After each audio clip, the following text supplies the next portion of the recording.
நவீன சினிமாக்கள்ல நம்ம வெறுக்கிற ஒரு சில விஷயங்களை தான் இந்த வீடியோல பார்க்க போறோம். தமிழ் சினிமால இந்த போதைப் பொருள் சம்பந்தப்பட்ட காட்சிகள் அங்கொன்னும் இங்கொன்னுமா தான் இருந்துச்சு. ஆனா இப்போ இதை மையமா வச்சு தான் படமே எடுக்கிறாங்க. எடுத்துக்காட்டுக்கு கைதி, மெட்ரோ, வலிமை, விக்ரம், லியோன்னு இந்த லிஸ்ட் பெருசா தான் போயிட்டு இருக்கு. 2.5 மணி நேரம் படத்துல போதைப் பொருளை பணம் கொட்டுற பொருளா காட்டிக்கிட்டு அதை பயன்படுத்துறவரை கெத்தா காட்டிட்டு இறுதி காட்சிகள்ல விழிப்புணர்வு படம்னு சொல்லி ஏமாத்துறாங்க. ஒரு தரப்பினர் என்ன சொல்றாங்கன்னா சினிமாவா பாருங்கன்னு. ஆனா உண்மை என்னன்னா தமிழ்நாட்டை பொறுத்த வரைக்கும் இன்னைக்கும் அந்த புரிதல் இல்ல.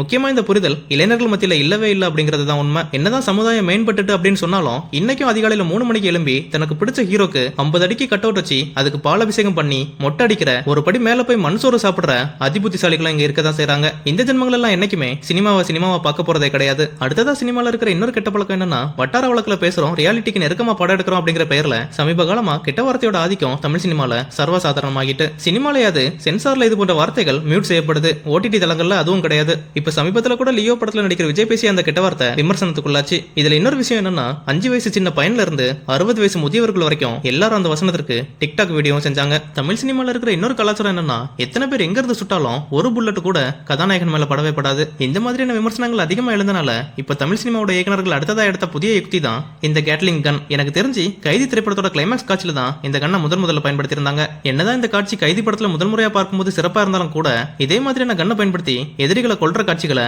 அடுத்தடுத்ததா விக்ரம், KGF, மார்க்காண்டனி, துணிவுன்னு பல படங்கள்ல வச்சாங்க. சமீபத்தில் வெளியான அனிமல் அப்படிங்கிற திரைப்படத்திலையும் இதை வச்சாங்க. அதனாலேயே இந்த சீனுக்கும் மவுசு குறைஞ்சிட்டு